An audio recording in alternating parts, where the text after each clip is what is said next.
Jujur saja, baru di awal-awal kepemimpinan Presiden Prabowo sudah banyak kebijakan blunder yang dibuat oleh anak buahnya Presiden Prabowo. Sedihnya itu ketika anak buah Prabowo Subianto membuat kebijakan yang blunder, yang kemudian menuai kecaman dari masyarakat, malah Presiden Prabowo sampai dengan saat ini belum memanggil yang bersangkutan untuk diberikan teguran atau semacam apapun itu.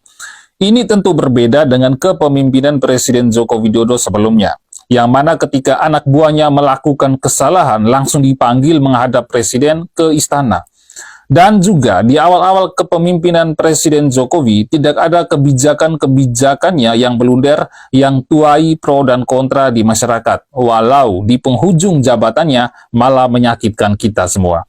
Nah, kembali lagi ke persoalan anak buah Presiden Prabowo yang membuat aturan atau kebijakan yang malah justru membuat masyarakat semakin membenci dan memusuhi pemerintah yang sekarang ini.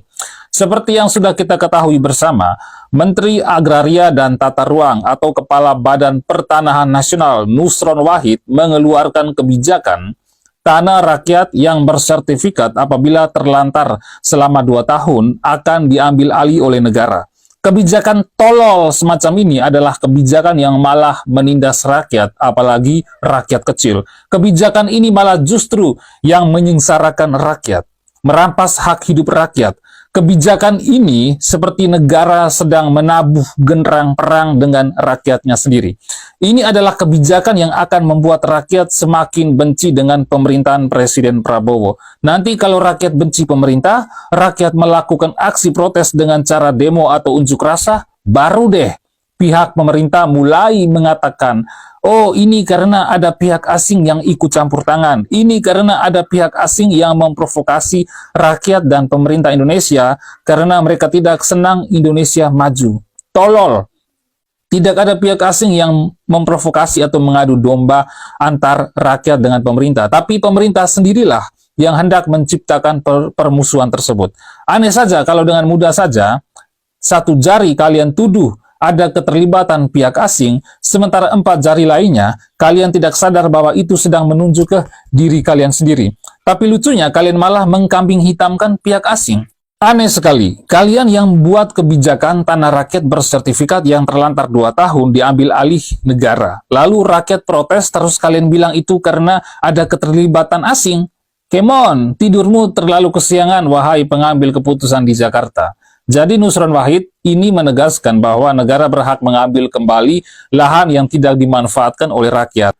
Termasuk tanah yang kita klaim sebagai tanah warisan pun pihak pemerintah akan ambil. Bayangkan itu, tanah warisan cok, siap diambil alih oleh negara.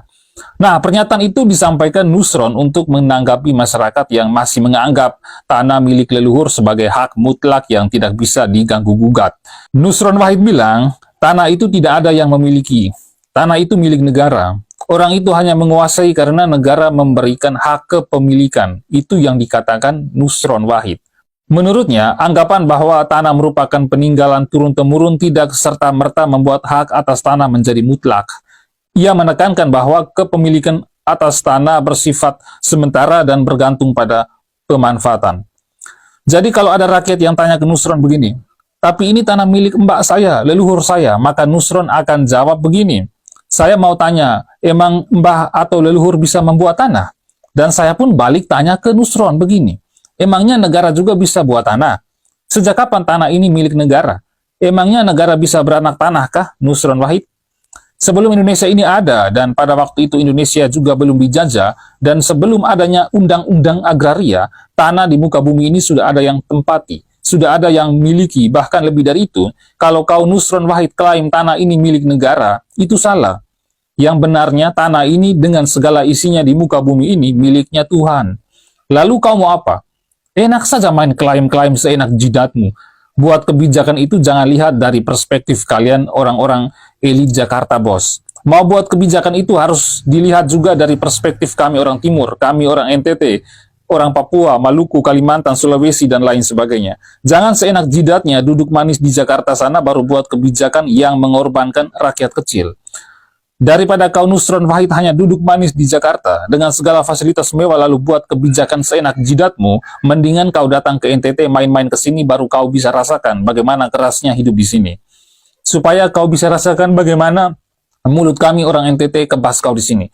Dan supaya kau juga bisa tahu duduk perkara tanah-tanah bermasalah yang ada di sini. Supaya kau Nusron tahu gara-gara sejengkal tanah, banyak daerah-daerah di NTT bentrok antar kampung, perang antar kampung yang kemudian memakan korban jiwa harta benda. Hanya karena demi mempertahankan sejengkal tanah. Lalu kau duduk manis di Jakarta sana, kemudian buat kebijakan semau pikiran kamu kaum elit Jakarta. Jangan sampai suatu waktu nanti petugas yang datang mau sita tanah rakyat, malah rakyat yang sita itu petugas duluan dengan batu kayu parang, bos. Ingat bahwa tanah itu sumber kehidupan, jadi kalau kau mengatasnamakan pemerintah, kemudian menyita tanah rakyat itu sama saja kau sedang mematikan perekonomian rakyat. Itu sama saja kau bunuh rakyat secara halus. Dan itu sama saja kau sedang menabuh genderang perang dengan rakyat. Awas kau kalau rakyat marah dan cari kau. Itu justru jauh lebih berbahaya. Dan kami tahu kebijakan yang kau keluarkan itu berdasarkan undang-undang. Tapi jangan salah bahwa kami rakyat juga tahu undang-undang itu bisa direvisi atau diperbaiki. Jadi jangan karena undang-undang yang menguntungkan kalian malah mempertahankannya. Tapi kalau undang-undang itu tidak berpihak ke kalian, malah kalian merevisinya. Sebagai contoh saja yang semua rakyat tahu, kalau undang-undang untuk meloloskan Gibran maju sebagai calon wakil presiden saja kalian bisa merubahnya, yang kemudian melahirkan putusan MK nomor 90, lalu kenapa undang-undang yang berkaitan dengan tanah rakyat kalian tidak rubah atau kalian tidak revisi? Dan perlu kau Nusron juga tahu bahwa tidak ada tanah rakyat yang diterlantarkan, baik disengaja maupun tidak disengaja. Anda itu kaum elit yang hari ini beli tanah, hari ini juga bisa kelola itu tanah. Beda dengan rakyat kecil, untuk kelola itu tanah atau bahkan bangun rumah di atas tanah, rakyat harus kumpul modal dulu, bahkan harus pergi merantau bertahun-tahun biar bisa pulang kampung buat kelola itu tanah. Jadi satu kali lagi, kebijakan dari kau Nusron Wahid sama dengan kau sedang menabuh genderang perang dengan rakyat kecil. Camkan itu. Sekian dan terima kasih.